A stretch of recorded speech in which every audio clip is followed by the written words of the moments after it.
विपक्ष दल के नेता सुलेमान उत्तर जी अपने प्रश्न पूछे।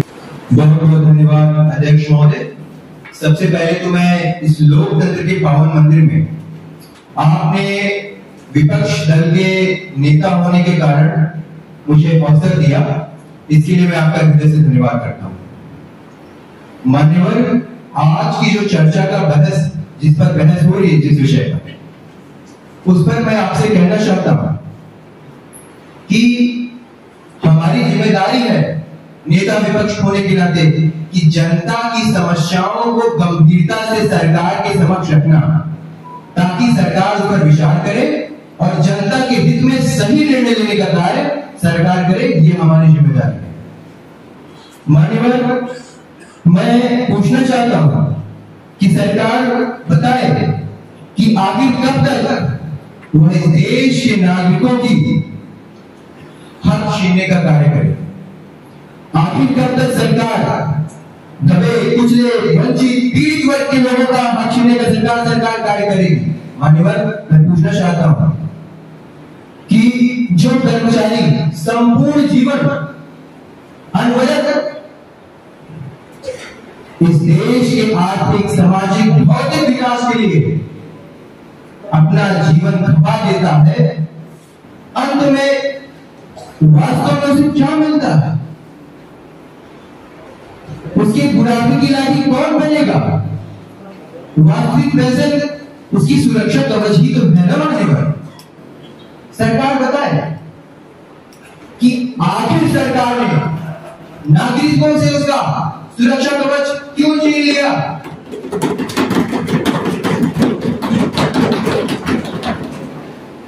सरकार बताए कि पुरानी पेंशन में जिस प्रकार से एक व्यक्ति जो जीवन भर देश के लिए मेहनत करके 75,000 रुपए कमाता है, अंत में वृद्धावस्था के समय वह मात्र शेयर बाजार के जोखिमों के अधीन हो जाता है।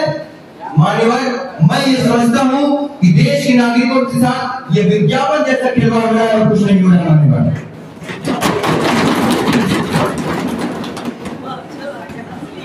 मैं पूछना चाहता हूं, सरकार बताए ये बात कि कब तक ये निगमी सरकार इस प्रकार से नागरिकों के साथ छेड़छाड़ और भेदभाव करती रहेगी?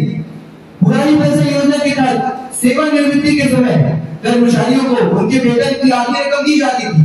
क्या वास्तव में नई पेंशन योजना के तहत यह रकम दी जाती है?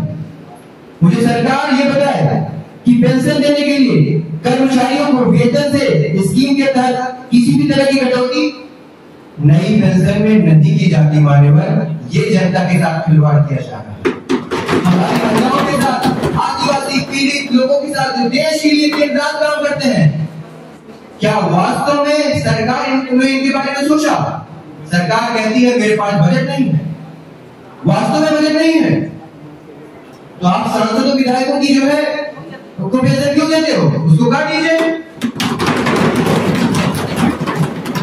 आज ये सरकार इजराइल को सपोर्ट करती है। मान्यवर, मैं पूछना चाहता हूं, आज ये सरकार जिस देश से सपोर्ट करती है उस देश में भी नागरिकों को पुरानी पेंशन दी जाती है।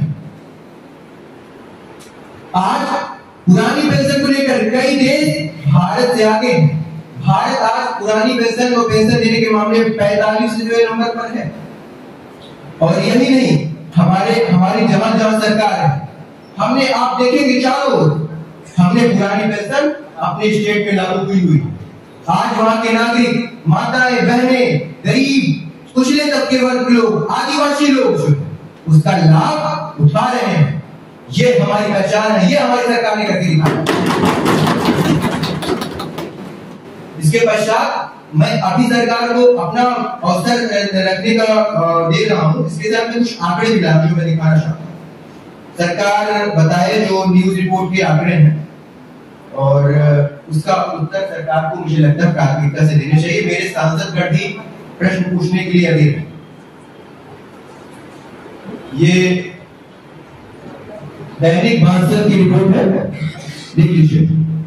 दैनिक भास्कर कह रहा है, मैं नहीं कह रहा, संसद में इसका जिक्र होना ही चाहिए। इसके तहत रिपोर्ट में ये भी बताया गया कि किस प्रकार कि ओपीएस में महंगाई भत्ता और जीपीएफ से लोन लेने की सुविधा है, लेकिन न्यू पेंशन स्कीम में कोई सुविधा नहीं मान्यवर। निश्चित रूप से नागरिकों को पैसा की खिलवाड़ किया जा रहा है। मजाक बना के रख दिया। दूसरी रिपोर्ट देखिए मान्यवर, ये भी दैनिक भास्कर की रिपोर्ट आपको दिखाई जा रही है। ये मैं नहीं कर रहा हूं, आप नहीं कर रहे हैं। सरकार जवाब दे जो है कि किस प्रकार से नई पेंशन स्कीम के तहत कर्मचारियों का सारा अधिकार छीन लिया गया है। आज कर्मचारी रामलीला मैदान में अपना सब कुछ छोड़कर सरकार को जो जगाने के लिए कह रहे हैं, लेकिन ये सोई हुई सरकार कर्मचारियों का हक मारने के लिए कह रही है। मैं आगे कोई प्रश्न रखूंगा, मैं उसके पहले उत्तर देने के लिए कहता हूं सरकार से एक साइड पढ़ना, उसको जो है सरकार को सुनना चाहिए। है नई पेंशन आग का दरिया, है नई पेंशन आग का दरिया, पार नहीं कर पाओगे, इसको बचकर निकलो जल्दी वरना तुम जल जाओगे। भारत माता की जय। धन्यवाद।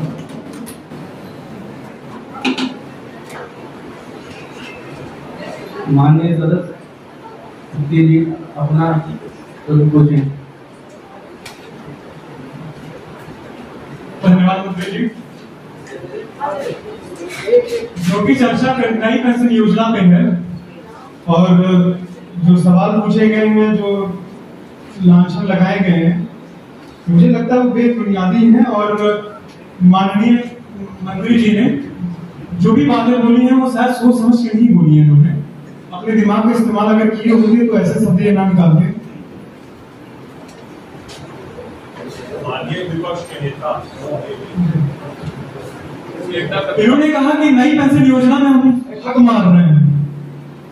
हम जो 60 साल 40 साल जो उन्होंने देश की सेवा की है, हम उनके हक मार रहे हैं। महोदय, मैं ये बताना चाहता हूं कि हर महीने जो भी सरकारी कर्मचारी है उनके 10% हम लोग इन्वेस्ट करते हैं। 14% गवर्नमेंट उसमें लगाती है, स्टेट गवर्नमेंट लगाती है। 24% कुल हम इन्वेस्ट करते हैं स्टॉक मार्केट में, क्रिप्टो में, जहां ये बोलते हैं म्यूचुअल फंड, वहां करते हैं जहां पर ग्राहक चाहता है, जहां पर उपभोक्ता चाहता है। हमने 2 टीयर बनाए हैं, टीयर 1 टीयर 2। टीयर 1 में हमने ये सुविधा दी है कि आप हाई रिस्क पे इन्वेस्ट कर सकते हैं, आप स्टॉक मार्केट कर सकते हैं, आप क्रिप्टो कर सकते हैं। टीयर 2 में हमने ये सुविधा बनाई है कि लो रिस्क में आप इन्वेस्ट कर सकते हैं, आप म्यूचुअल फंड में इन्वेस्ट करिए, आपके पास जगह नहीं है तो। और रही बात ओल्ड पेंशन योजना लागू करने की, तो आप देखिए ओल्ड पेंशन योजना अभी तो ठीक लग रही है लोगों को।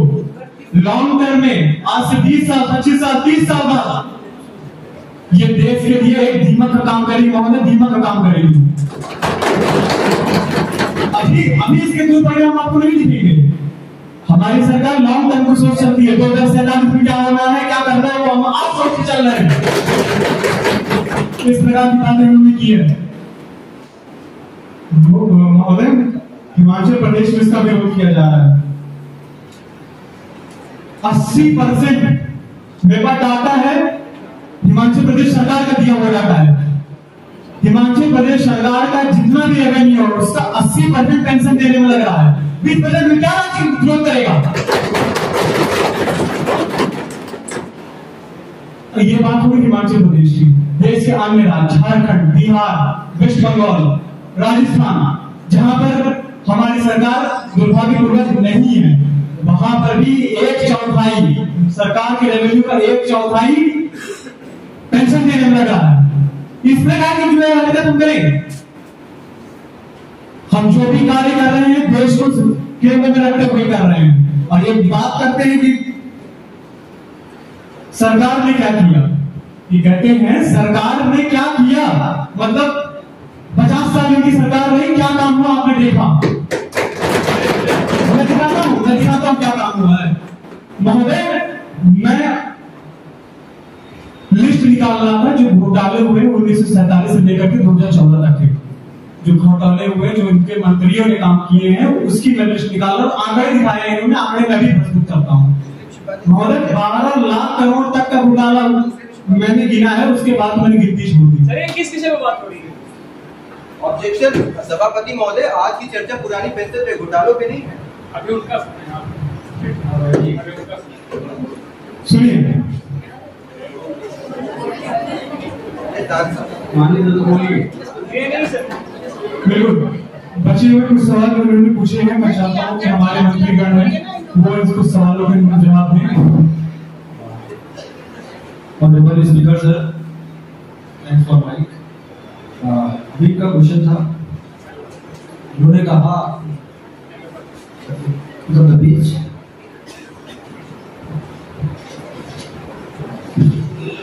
कोऑर्डिनेशन की बात में इन्होंने अपनी बात रखी है अंतरराष्ट्रीय मुद्दे की। उन्होंने कहा कि इजराइल जैसे देश पुरानी पेंशन लागू करते हैं। मुझे बताओ कि इजराइल में 140 करोड़ लोग हैं, 140 करोड़ इजराइल में है। इतना ही नहीं, हमारे देश के जो टोटल गवर्नमेंट रेवेन्यू है उनमें से पेंशन देते हैं। इसके लिए कोई सरकारी संगठन, कोई अलग से संगठन नहीं बनाया गया था। हमारी सरकार ने और हमारे लोगों ने जब ये जाना कि एक जीएसटी जैसा एक सभी के ऊपर आरोपित टैक्स ना गरीब देता है ना अमीर देता है, उनके टैक्स से जो रेवेन्यू बनता है इनकी सरकार ने उसको पेंशन देने में लगा दिया था। और ये पेंशन 9,000 रुपए से 62,500 रुपए तक की दे देता था। ये एक लाइबिलिटी बन गई थी। और इतना ही नहीं, माननीय स्पीकर सर, इन्होंने अभी एक सवाल किया था कि इन्होंने दैनिक जागरण या फलाफला से आंकड़े लेकर के आए थे। मैं उनको बताना चाहता हूँ, आप फिर से आंकड़े निकालिए, ऑफिशियल आंकड़े निकालिए। आपने एक शायरी सुनाई थी, तो प्रत्युत्तर में एक शायरी आपके लिए बनती है कि फाइलों में तुम्हारे गांव गुलाबी है, ये इन फाइलों में तुम्हारे गांव गुलाबी है, ये आंकड़े झूठी है, ये बातें की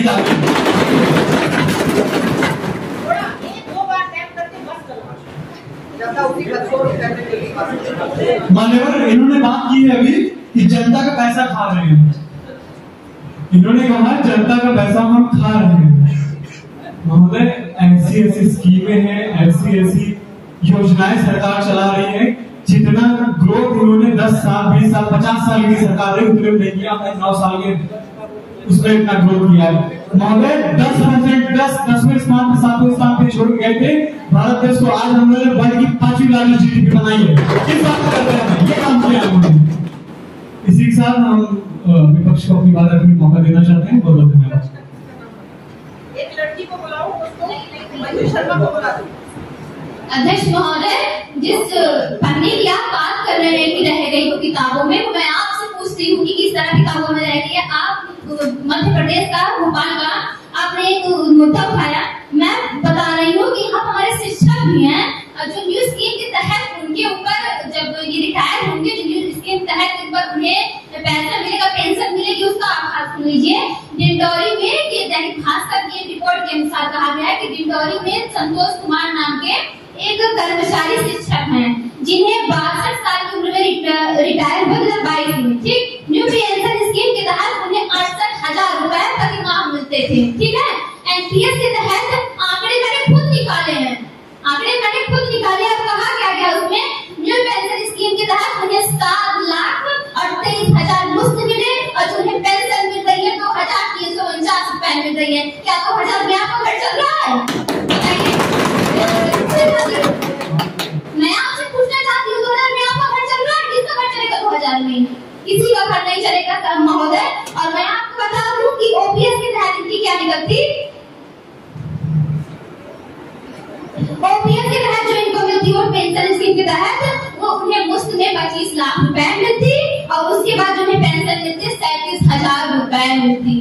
2000 नहीं महोदय, 37,000 रुपए मिलती। कितना बड़ा घोटाला है ये हम लोगों के साथ।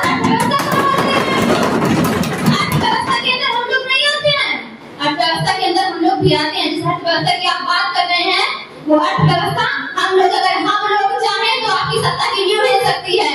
हम लोग हैं तो आपकी सत्ता है। और जब तक के लिए एक ही लक्ष्य, एक ही नारा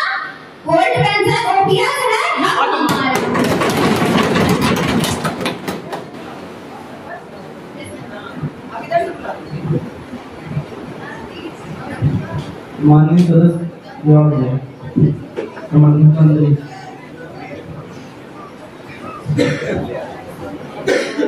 जरा तेज से चिल्ला के बोलो, ऐसे बहुत धीरे धीरे ना बोलो। अध्यक्ष महोदय, आपने मुझे लोकतंत्र के इस पावन मंदिर में अपने विचार प्रस्तुत करने का या मुझे बोलने का सुअवसर प्रदान किया, इसके लिए आपको धन्यवाद देता हूं। अध्यक्ष महोदय, ये कांग्रेस की नीतियों में, उनके खून में, या यूं कहूं तो उनके डीएनए में झूठ का जो भूत चढ़ा है, ये जनता जान गई है। उसमें अपने बातें रखूं उसके पहले मैं एक लाइन कोट करना चाहता हूं कि अरुण गगन पर महाप्रगति का अब ये मंगल गान उठा, करवट बदला अंगड़ाई ली, सोया हिंदुस्तान। अध्यक्ष महोदय, इन्होंने देश को 70 सालों में केवल गुलामी की जंजीरों में जकड़ने का कार्य किया है। इन्होंने गरीबों के हक को मारने का कार्य किया है। आज इस पुरानी पेंशन योजना बहस पर विपक्ष के नेताओं ने अभी कुछ प्रश्न किया कि ये जो है महिलाओं और दलितों का हक मारते हैं। ये कितना महिलाओं के प्रति इनका सम्मान है, दलितों के प्रति इनके हृदय में जो वेदना है, उसको भी मैं बताना चाहता हूँ। सर, क्या ये टॉपिक है आज का? सांसद जी, बिल्कुल अध्यक्ष महोदय, मैं विषय पर ही आता हूँ। लेकिन जब विपक्ष के नेताओं ने सत्ता पक्ष पर यह आरोप लगाया है कि महिला और दलितों का इन सत्ता पक्ष वालों ने जो है उनका विरोध किया है, उनका अपमान किया है, तो इन्होंने देश की सर्वोच्च पद पर सम्मानित महामहिम राष्ट्रपति द्रौपदी मुर्मू को अमंगल का प्रतीक कहा है। यह है इनका महिलाओं के प्रति सम्मान। इनके नेता ने द्रौपदी मुर्मू को राष्ट्रपति के अतिरिक्त राष्ट्रपति करके उनको अपमानित किया। कांग्रेस महिलाओं का ये सम्मान पचा नहीं पा रही है। ये महिला विरोधी कांग्रेस है जो आरोप लगाते हैं हम पे। अध्यक्ष महोदय, इन्होंने ओपीएस पर चर्चा की और इन्होंने अपने वक्तव्य को रखा। ये यूं आरोप लगा रहे हैं जैसे ओपीएस को हमने ही लागू किया और हमने ही जो है इसको चलाई। अध्यक्ष महोदय, मैं ये बात ये सदन में विनम्रता पूर्वक रखना चाहता हूं कि इस ओपीएस को हटा करके एनपीएस की जो बुनियाद थी वो भारतीय जनता पार्टी की सरकार में अटल बिहारी वाजपेयी जी ने इसको रखा। लेकिन इस ओपीएस को हटाकर एनपीएस को वास्तविक रूप में लागू करने का कार्य इस यूपीए की सरकार ने किया था, जो आज हम पर आरोप लगाते हैं। उसके बाद अध्यक्ष महोदय, ये 2014 तक सत्ता पक्ष में थे, लेकिन इनके मन में अगर सरकारी कर्मचारियों के प्रति आदर और सम्मान की भावना होती तो ये उसी समय जो है एनपीएस को हटाकर ओपीएस लागू करते। लेकिन नहीं, ये चुनावी क्रिकेट की भांति जो बाहर दिख रहे हैं, ये चुनाव के मौके को देखकर, चुनाव के अवसर में सत्ता के लोभी होने के कारण ये देश को किसी भी स्थिति में डालने के लिए पड़े हैं। इन्होंने कहा, कुछ आंकड़े इन्होंने भी गिनाए और हमारे सांसद साथी ने भी अपने आंकड़े प्रस्तुत किए, जिसमें इन्होंने छत्तीसगढ़, पंजाब, राजस्थान और इनकी जहां सरकारें हैं, इन्होंने वहां पर ओपीएस को लागू किया। अध्यक्ष महोदय, इसके पहले इनको ओपीएस पर चिंता नहीं थी, लेकिन ये सरकार चुनाव में अपने सत्ता को हासिल करने के लिए कुछ भी करने पर अड़ी है। यहाँ पर हिमाचल प्रदेश में 2004-05 का आंकड़ा है, जब ओपीएस के तहत सरकारी कर्मचारियों को पेंशन दिया जाता था तो 591 करोड़ रुपए खर्च होता था। आज ओपीएस बंद होने के बावजूद भी हिमाचल प्रदेश में 2021-22 की रिपोर्ट है कि 7,082 करोड़ रुपए इन्होंने पेंशन में खर्च किया है, जो राज्य की कुल जीडीपी का लगभग 80% है। इन्होंने केवल राज्य को कर्ज में डुबोने का कार्य किया है, इसके अतिरिक्त इन्होंने और कुछ नहीं किया। आज देश में आर्थिक नीतियों को इनके पास समझ नहीं है। ये 24 घंटे बस केवल राजनीति की बातें करते हैं, सत्ता का खेल खेलना ही इनको केवल पसंद है। हमने देखा है कि जिस भी देश में ओपीएस जैसे योजनाएं लागू थी, वो देश कर्ज में डूब गया, बर्बाद हो गया। हमने भारत को बर्बाद होने से बचाने का कार्य किया है, हो गया। अध्यक्ष महोदय, मैं अपनी बात को यहीं पर समाप्त करता हूं। धन्यवाद। दल के नेता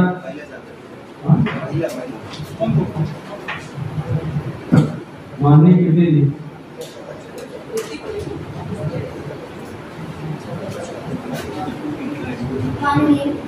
मैं एक महिला सांसद होने के नाते अध्यक्ष सभापति के द्वारा सरकार से पूछना चाहती हूँ कि जब एक महिला कर्मचारी अपने संपूर्ण जीवन और समयावधि को देश के सामाजिक आर्थिक के विकास में निछावर कर देती है तथा जब वही महिला वृद्ध हो जाती है, स्वाभाविक है आगे चलकर उसका परिवार बढ़ेगा, अन्य चीजें भी आएंगी, जिम्मेदारी भी बढ़ेगी और उस समय आजीविका चलाने का मतलब आप खुद ही सोचिए कि वह उस समय आजीविका किस प्रकार से चलाएंगे। हमारा उस समय उसकी सुरक्षा कवच कौन बनेगा? क्योंकि सरकार वैसे तो बहुत सी बातें करती है कि क्या कहते हैं, हम बहू बेटियों के लिए, महिलाओं के लिए बहुत सी सुरक्षा की बातें करती हैं, लेकिन वो कहाँ है, दिखाए जाए। अगर हमसे ये पेंशन स्कीम छीनी जा रही थी, हमारे साथ अन्याय है। यह उस व्यक्ति के लिए अन्याय है जिसने अपने जीवन में सर्वोच्च निछावर कर दिया है देश की सामाजिक और आर्थिक समस्या के विकास में जो अपना कार्य करते हैं। मैं ये जानना चाहती हूँ कि जो शेयर बाजार है उसके आधार पर हमें छोड़ देना कहाँ तक ठीक है? आखिर कब तक महिलाओं के साथ ऐसा व्यवहार किया जाएगा? कब समझ जाएगी हमारी पीड़ा? या जो शेयर बाजार के आधार पर नई पॉलिसी लाई गई है, यूपीएस लाया गया है, या रिटायरमेंट पर निश्चित पेंशन की गारंटी भी नहीं देता है तथा इसके बाद महंगाई भत्ते का प्रावधान भी नहीं है। आप बताइए ये कहाँ तक न्यायिक है? हमें कब मिलेगा?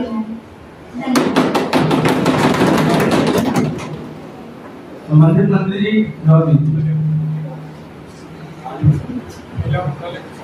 मान्यवर, बात की गई है घोटालों की। एक केस माननीय मंत्री जी ने प्रस्तुत किया है जिसमें उन्होंने कहा है कि 2000 रुपए उसको उस शख्स को पेंशन मिल रही है। उसके लिए हमको बड़ा खेद है। अगर ये सच है तो हम इसकी जांच कराएंगे अपने स्तर पे और कोशिश करेंगे कि उनको इंसाफ मिले। लेकिन घोटाले के खिलाफ कांग्रेसी बोलने बड़ा आश्चर्य हो रहा है। घोटालों की लंबी लिस्ट है महोदय, बड़ी लंबी लिस्ट है। मैं पढ़ के सुनाता हूँ, आंकड़े हैं मेरे पास, ऑथेंटिक आंकड़े हैं। ये सरकार ने प्रस्तुत नहीं किए हैं, ये आंकड़े मीडिया ने दिए हैं।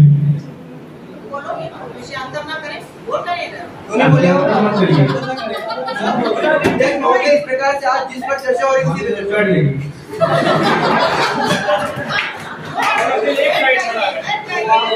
बात मत करिए नेक्स्ट स्पेक्ट्रम घोटाला किसने किया? स्पेक्ट्रम घोटाला किसने किया?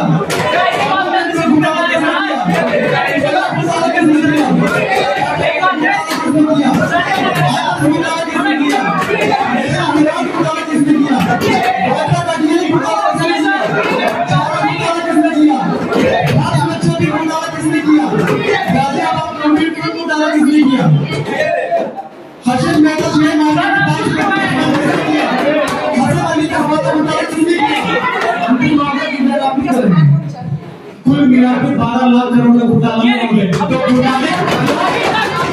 घोटाले के खिलाफ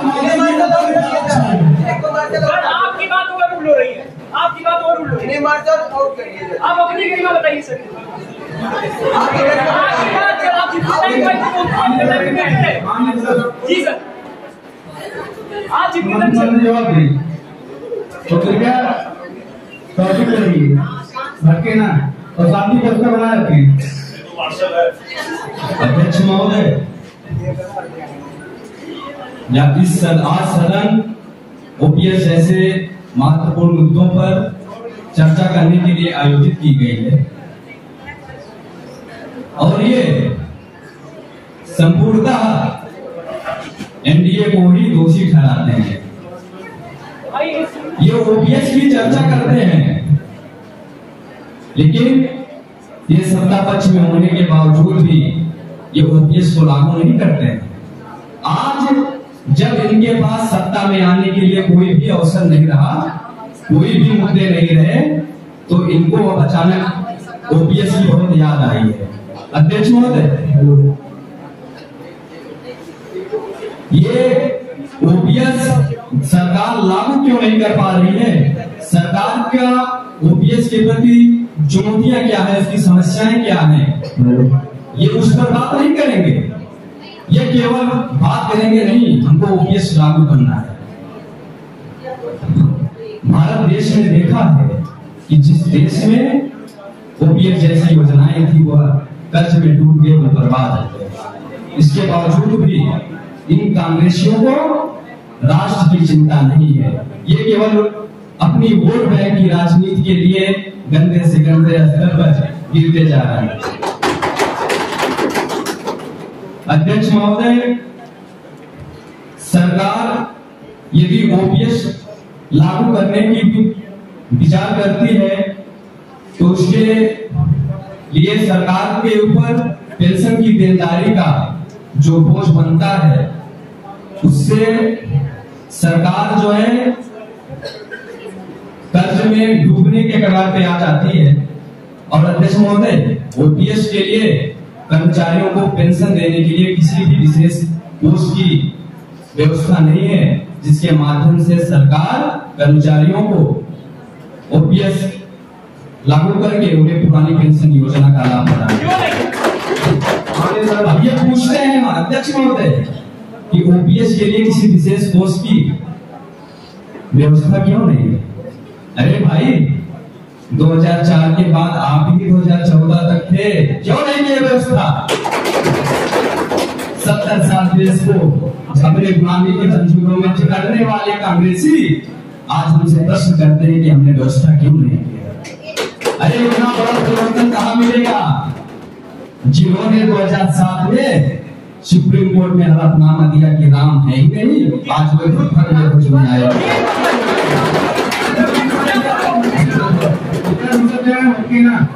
सर अध्यक्ष महोदय,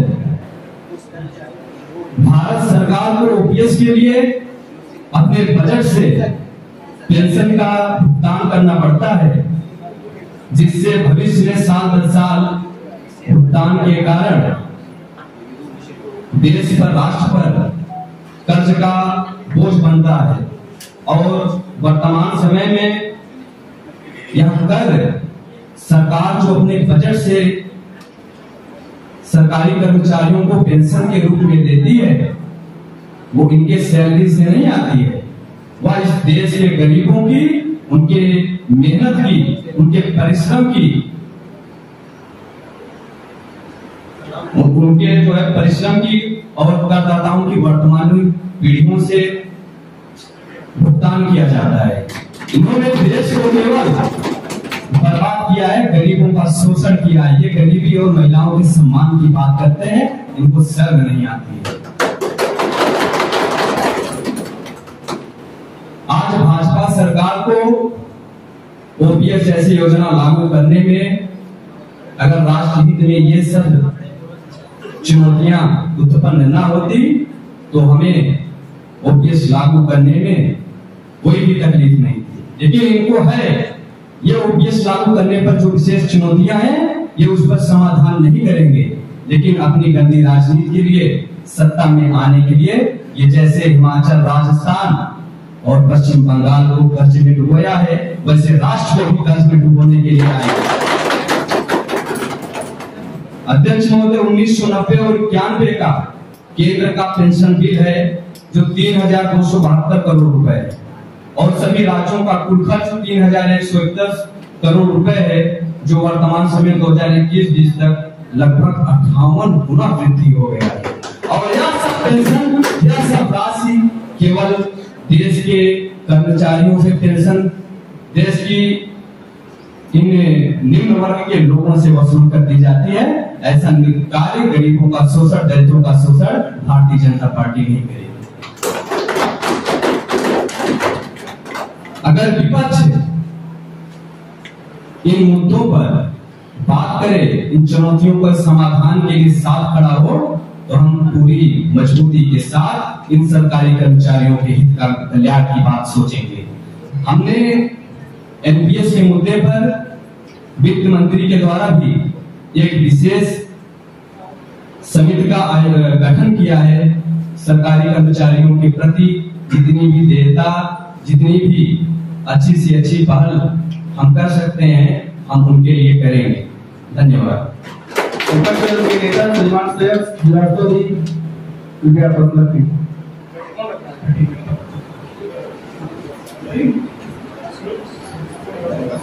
धन्यवाद ऑनरेबल स्पीकर सर। अभी जल्दी में ही आशीष पांडे जी ने कहा कि 14% जो कंट्रीब्यूशन है पेंशन में, ये सरकार देती है। आपको एक बात बताना चाह रहा हूं कि जो 14% लास्ट फंड है, उसमें से 8% ही कंट्रीब्यूशन है सरकार का। आपको पता होना चाहिए आपने कितनी।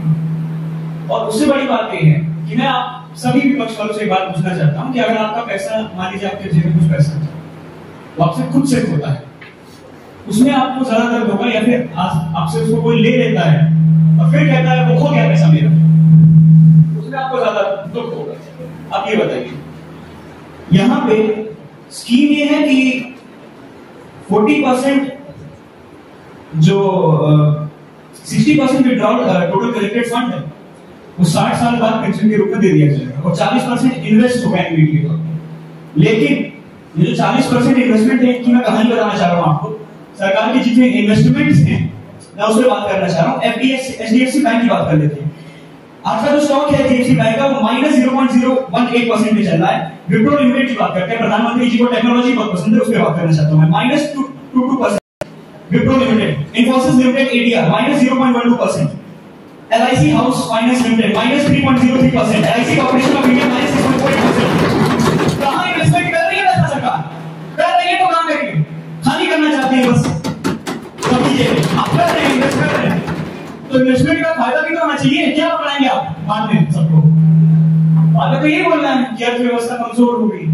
मैं ये बोलना चाहता हूं कि अभी कुछ ही क्षण पहले माननीय सांसद आशीष पांडे जी ने बोला कि माननीय सांसद ने बोला कि हमारी जो पॉपुलेशन है वो इतनी ज्यादा है ना, तो हमारी जो इकोनॉमी है, वर्ल्ड 5th लार्जेस्ट इकोनॉमी है, उसको छोड़ के अगर देखो तो 39,44,909 करोड़ का हमारे पास बजट था इस साल 2023 में।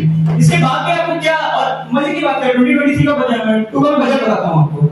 सरकार की जो एक्सपेंडिचर था वो 4.6% यानी 181 करोड़ बढ़ गया था। अभी कहां बढ़ा मैं कहता हूं, है ना? ये सरकारी कर्मचारियों पे सीधे सामने नहीं किया, ये आपने कहां बढ़ा है आप भी जान रहे हैं। दूसरी बात ये कि अच्छा, ये विपक्ष वाले सब चीजों में बोलते हैं, लेकिन अभी तक इन्होंने ओपीएस में नहीं बोला। उन्होंने हमारे 70 साल की पुरानी कानून बना दी, धर्म पे भी बात लेके आ गए, लेकिन उन्होंने ओपीएस में नहीं बोला। मैं आप सुमित सिंह जो हमारे माननीय सांसद है उनको बताना चाहता हूं, इन्होंने बोला कि हिमाचल प्रदेश पे 80% जीडीपी का हमने खर्च कर दिया। अब ये बताइए, जो $624.7 बिलियन का कर्ज आपने लाया है देश पे, उसका तो आप तो देश पे कर्जा लाने साहब। मैं बताता हूं, इकोनॉमी की बात करते हैं। 2014 में हमारी सरकार हटी थी, थर्ड प्लेस पे मनमोहन सिंह जी के समय पीपल्स परचेजिंग पावर इंडिया की थी, आज भी उतनी ही है। इकोनॉमी में इतनी वृद्धि ला रहे हैं तो परचेजिंग पावर क्यों नहीं बढ़ रही है? इन्फ्लेशन रेट आज भी 5% का क्यों है? महंगाई क्यों बढ़ी जा रही थी? लेकिन अब ये इसका जवाब दीजिए। मैं सुमित सिंह से पूछना चाहता हूं, इन्होंने बार बार ये कह दिया कि जो इजराइल का नाम ले लिया, और इतने सारे देश गिना गए कि जो ओल्ड पेंशन स्कीम पे देश चल रहे हैं वो डेवलप अंडर डेवलप्ड है। मैं सुमित सिंह से बोलना चाहता हूँ 5 देशों का नाम बताइए जो ओल्ड पेंशन स्कीम पे चल रहे हैं, अंडर डेवलप्ड आज भी हैं। क्योंकि मैं जिन देश को जानता हूँ, United states of America, capitalist country, world stock capitalism वहां पे चल रहा है, राइट? और वहां पे जो कैपिटलिज्म है, राइट, लेकिन वहां की सरकार भी अपने सिटीजंस को भूल नहीं जा रही है। मैं ये पूछना चाहता हूँ कि आपने ऐसा कौन सा कैपिटलिज्म बना लिया है कि आप देख रहे हैं देश की हालत कैसी है, फिर भी आप कोई भी कदम नहीं उठा पा रहे, इसके लिए आप भूल गए, आप पूंजीपतियों के लिए एकदम बिल्कुल समर्पित हो चुके हैं। अच्छा, टैक्सेशन की बात करते हैं। हमारे सुमित सिंह जी कहते हैं, सुमित सिंह जी कहते हैं, आशीष पांडे जी कहते हैं, नाम याद रखना सीखिए आप। सुनिए, ठीक,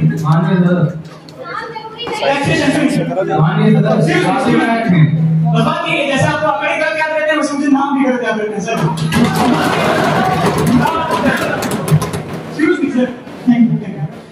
तो बात ये है कि इन्होंने बोला कि किसी के जेब से नहीं, जो सरकार टैक्स दे रही है उससे खाना जा रहा है। क्या ये बात सच है? 40 साल का आंकड़ा मैंने अभी आपको बताया, 40 साल का आंकड़ा मैंने आपको बताया कि 40% इन्वेस्टमेंट एनबीटी के तौर पे दे रहे हैं। कहां से सरकार के पास फंड है सर? कहां से आप टैक्स काट रहे हैं? कुछ नहीं। और बताता हूं, अब ये बताइए कि हमारे संविधान के उद्देशिका में प्रियम्बल में सोशलिस्ट लिख रखा है, लिख रखा है नहीं रखा? तो सोशलिस्ट इकोनॉमी अपनाने में आपको किस बात का दर्द हो रहा है? आपको दर्द हो रहा है कि आपकी सरकार को फंड नहीं मिलेगा? और अच्छा, राजनीति हमको बोल रहे हैं, राजनीति खुद कर रहे है ना? ये हमको बोल रहे हैं कि ये गंदी राजनीति करते हैं, लेकिन क्या इनको अपने फंड ना मिलेगा डर लग रहा है? राजनीति से किसका डर है इनको? अगर आपको पूंजीपतियों का ही समर्थन करना तो बोल दीजिए, उद्देशिका सोशलिस्ट बता दीजिए, कैपिटलिस्ट कंट्री बना दीजिए, उसको कोई दिक्कत नहीं है। नेहरू की समय से आज तक अच्छा सब चीजें सोशलिस्ट रही है और रखनी भी चाहिए, जहां तक मेरा मानना है, हमारी पार्टी का मानना है। मैंने आपको एग्जांपल भी दिया कि अमेरिका जैसा देश भी पेंशन के बारे में सोच रहा है, जो top capitalist country after even after the great depression भी वो सोचता है। तो अभी तक तो मुझे नहीं लगता, अच्छा इन्होंने ध्रुवीकरण करके रखा है पूरे बाजार का, पूरे बाजार का ध्रुवीकरण करके रखा है, क्यों? अपने फंड के लिए। राजनीति हमको बता रहे हैं फंड इनको चाहिए, पैसा इनको चाहिए, जेब इनकी खाली चाहिए इनको, बोलता है गंदी राजनीति हम कर रहे हैं। ये बात तो ऐसा कहने की। अब मैं आपसे यही बस पूछना चाहता था। और मनीष पांडे जी ने बोला कि माननीय सदस्य मनीष पांडे जी ने बोला कि अभी सरकार के पास जो ट्रेजरी है, जो खजाना है, उसमें से 14% दे रहे हैं। फिर से मैं एक बार इनको 14% नहीं सर 8% दे रहे हैं। और मैं सवाल खुद माननीय सांसद मनीष पांडे से फिर से पूछूंगा, मैंने शुरू से पूछा था कि आपके जेब से 100 रुपए गिरते हैं, आपकी जेब से 100 रुपए गिरते हैं, आपको तब ज्यादा बुरा लगेगा, या फिर आपसे कोई दूसरा लेके वो 100 रुपए गिराता है, फिर आपकी बोलता है अरे खो गए, तब ज्यादा बुरा लगेगा? पहले इसका जवाब दीजिए, उसके बाद में बाकी की बातें करना चाहता हूं। धन्यवाद। माननीय मंत्री जी, इनका विपक्ष के सवालों का जवाब दीजिए। महोदय, पिछले 3 सालों में स्टॉक मार्केट 5000 पॉइंट से ऊपर गया है। सरकार के जो एनपीएस के तहत जो पैसे इन्वेस्ट किए हैं 7,98,870 करोड़ रुपए हमने इन्वेस्ट किया है और 10% रिटर्न हर व्यक्ति को दिया। ये एनपीएस की हमारी सफलता है। सिर्फ गवर्नमेंट एम्प्लॉय ने, हमने प्राइवेट एम्प्लॉय, सोशलिज्म वर्ग की बात की, इन्होंने प्राइवेट एम्प्लॉयज भी एनपीएस के अंदर हमने शामिल किया। 2019 के संविधान की सफलता है। 16 लाख रुपए corporate, 16 lakh persons corporate sector से, 25.5 लाख पर्सन्स अनऑर्गेनाइज सेक्टर से एनपीएस के तहत अपने पैसे इन्वेस्ट किए हैं। 10% का रिटर्न पाए हम लोगों ने। वही पैसा आप बैंक में रखते, बैंक आज 7% आपको मिला, आप रिटर्न ना देती। कुछ आंकड़े हमारे माननीय सदस्य को मिलाना चाहिए। विपक्ष महोदय का प्रश्न था कि सरकार ने क्या किया, तो मैं बताना चाहूंगी 2014 से 2022 तक और 2000 शांति व्यवस्था बनाए रखी। 1947 से 2014 तक और 2014 से 2022 तक क्या अंतर हुआ हम बताना चाहेंगे। मोदी सरकार के पहले की सरकारों के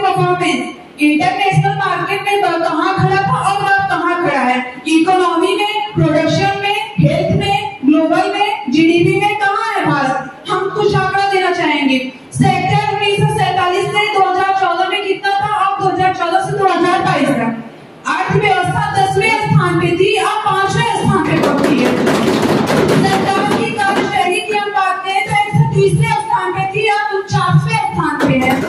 ग्लोबल इनोवेशन की बात करें तो 81वें स्थान पे थी, अब 40 में है। मोबाइल मैन्युफैक्चरिंग की बात करें तो 12वें स्थान पे थी, अब 4वें स्थान पे। ये सब सरकार की बात है जो आपको नहीं दिखा है। ऑटो शेयर्स की बात करें तो 6वें स्थान पे थी, अब 4वें स्थान पे है। सरकार ने ये सारी बातें हैं जो आपको नहीं दिखा। मुद्दे पे है। स्टील प्रोडक्शन की बात करें तो 4थे स्थान पे थी, अब 2रे स्थान पे है। केवल राहुल गांधी लिखते हैं। 2014 में मोदी सरकार आई, हेल्थ सेक्टर आयुष्मान योजना के तहत 6 हॉस्पिटल और सीटों की संख्या में कितनी बढ़ोतरी। बीते 8 सालों में 18 नए एम्स बनाए गए। 2014 में सिर्फ केवल 7 थी, अब 2022 में 18 हो गए, 25 हो गए। मेडिकल कॉलेज की बात करें तो 87% का इजाफा हुआ है। 2014 में सिर्फ 52% सीटें थी, अब 96,000 सीटें हैं। पहली बार प्राइवेट में ज्यादा सरकारी कॉलेज बने हैं। प्राइवेट 2014 में सिर्फ 385 प्राइवेट, जिसमें से 209 थे और 176 सरकारी थे। 2022 में 648 सरकारी कॉलेज हैं, जिसमें से प्राइवेट 293 है और सरकारी 355 है। ये सारे सरकार के कार्य हैं जिसपे आप ध्यान दीजिए, आपको कोई उस पर ध्यान ही नहीं देना है। बोले माननीय अध्यक्ष महोदय, आपका हार्दिक दिल से अभिनंदन करता हूँ कि आपने इसमें हमें बोलने का प्रयास किया। माननीय विपक्ष सदस्य सभी ने कहा कि हमें भूलने की नाली है। मुझे लगता है अवश्य भूलने की नाली, क्योंकि अपने 50 सालों के घोटालों को जरूर भूल गए हैं। मैं ओपीएस की बात करना चाहता हूँ माननीय अध्यक्ष महोदय, क्योंकि आपने भी कहा महोदय ने कहा कि हमारी सरकार में कमी है और उन्होंने महिलाओं को न्याय नहीं दिया। आपको मौका दिया जाएगा। माननीय सदस्य महोदय, अगर ये सरकार में कमी होती जहाँ पे महिलाओं के लिए 35% आरक्षण का नहीं लागू किया गया होता। और माननीय अध्यक्ष महोदय, मैं आपको ये भी बताना चाहता हूँ कि ओपीएस से भारत देश का क्या विकास हुआ है, इस स्तर पे हुआ है। ओपीएस और एमपीएस के अंतर लागू माननीय सदस्य महोदय, तो ओपीएस से सरकार का बजट किस तरह बढ़ा है। इन्होंने कर्ज की बात की थी माननीय महोदय, तो कर्ज सरकार ने कर्ज लिया है तो उसके लिए काम भी किया है। आज भारत में आप ओपीएस, आपने ओपीएस की बात की, मैं ओपीएस से आपको लेना चाहता हूँ, अपने संविधान की प्रस्तावना की बात की है। तो आप कहते हैं साम्यवादी व्यवस्था, तो आप भूल जा रहे हैं कि भारत में साम्यवादी ना पूंजीवादी, भारत में विस्तारवादी व्यवस्था थी। और सुनिए, पहली बात आपने कहा साम्यवादी थे, साम्यवादी लड़ना चाहिए, तो आपने अगर इतनी साम्यवादी व्यवस्था के प्रचार थे तो आप संविधान बनाने वाले भी आपके कांग्रेस के थे और उसके बाद भी कांग्रेस की काफी साम्यवादी व्यवस्था। आपने कहा कि पूंजीवादी व्यवस्था, तो पूंजीवादी व्यवस्था में अगर उद्योगपति भारत में आके अपना दान देना बंद कर दे तो शायद की भारत की इकोनॉमी तुरंत गिर जाए। आप कहते हैं पूंजीवादी व्यवस्था कोई बात नहीं है, आप साम्यवादी व्यवस्था की बात करते हैं। साम्यवादी व्यवस्था रूस में लागू की गई थी, आप देख रहे हैं रूस का विकल्प होता चला जा रहा है। हम माननीय अध्यक्ष महोदय चाहता हूँ, मुद्दे पे आना चाहता हूँ। इन्होंने ओपीएस के बारे में जो बताया मैं उसी कह रहा हूँ। इन्होंने जो सवालों का जवाब दिया उसके इन्होंने ओपीएस के बाहर 10 प्रश्न पूछे थे, इसलिए मैंने कहा जवाब दिया। और इन्होंने कहा कि ओपीएस से लागू होने से सरकार को बहुत, एमपीएस से लागू होने से सदस्य महोदय की कोई दिक्कत नहीं है, लेकिन सरकार के ऊपर जो बोझ बढ़ा था, सरकार के ऊपर जो कर्ज हो रहा था, माननीय सदस्य महोदय, अगर ये ओपीएस के कर्मचारियों को तनख्वाह दे रहे थे, इनके कार्यकाल में जो घोटाले हो रहे थे उनका बिल नहीं दे रहे थे। और माननीय सदस्य महोदय, मैं आपको कहता हूँ ये नीति माननीय साथी महोदय ने कहा कि ये नीति जब लागू हुआ था उसके बाद भी इनकी सरकार आई थी, उन्होंने उस सरकार क्यों नहीं लागू किया, क्यों उसे बंद नहीं किया, बताइए माननीय सदस्य महोदय। अध्यक्ष महोदय बताइए। बस मुझे बात करना होगा।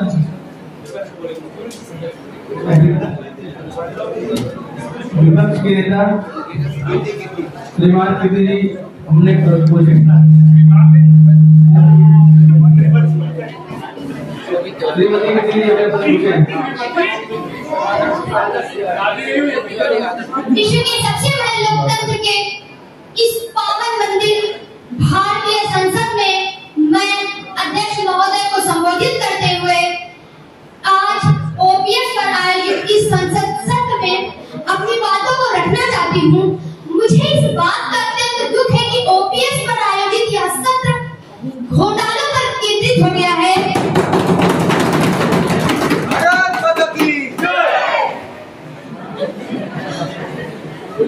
महोदय, व्यक्ति आजीवन निरंतर देश की सेवा करने के लिए संघर्षरत रहता है। वह इस आशा में रहता है कि एक निश्चित उम्र प्राप्त कर लेने के बाद जब वह सेवानिवृत्त हो जाएगा तो उसे पेंशन मिलेगी। लेकिन हमारे देश की वर्तमान सरकार ने इस पेंशन व्यवस्था को समाप्त करने का जो निर्णय लिया है वह हमारे देश के एक बहुत बड़े तबके के साथ खिलवाड़ है। सरकार हमारे देश के बुजुर्गों के साथ अन्याय कर रही है, उनके आर्थिक हितों को असुरक्षित कर रही है। हमारे देश में गांव में कई सारे परिवार ऐसे हैं जिनका कर्जा इसी पेंशन से चलता है, क्योंकि सरकार नौकरी नहीं दे रही है। लाखों करोड़ रुपए खर्च करने के पैसे हैं, लेकिन इस देश के बुजुर्गों को देने के लिए पैसे नहीं है। हमारी परंपरा देने के लिए पैसे नहीं है। हमारी परंपरा में बुजुर्गों का स्थान सर्वोच्च रहा है। हम उन्हें सदा से सम्मान देते चले आ रहे हैं। ऐसा है कि ठीक है, उत्कर्ष ने भी बहुत अच्छे विपक्ष के नेता की भूमिका अदा की। हालांकि ये विपक्ष में नहीं है, ये मूल वाले हैं। लेकिन आप सामने अच्छा किया, आगे और अच्छे से तैयारी करेंगे तो बहुत अच्छे से बोलेंगे। उत्कर्ष तुमने बहुत अच्छा किया। भाषण में बहुत जल्दी बोलते हो, थोड़ा धीरे बोला करो और फैक्ट्स में अपनी भाषा को क्लियर करो।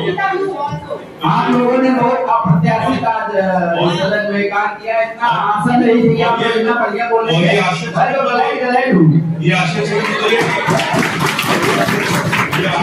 मत करिए कि ये इतना अच्छा कैसे बोल रहे थे। ये रोज सवेरे 1 घंटा जाते हैं।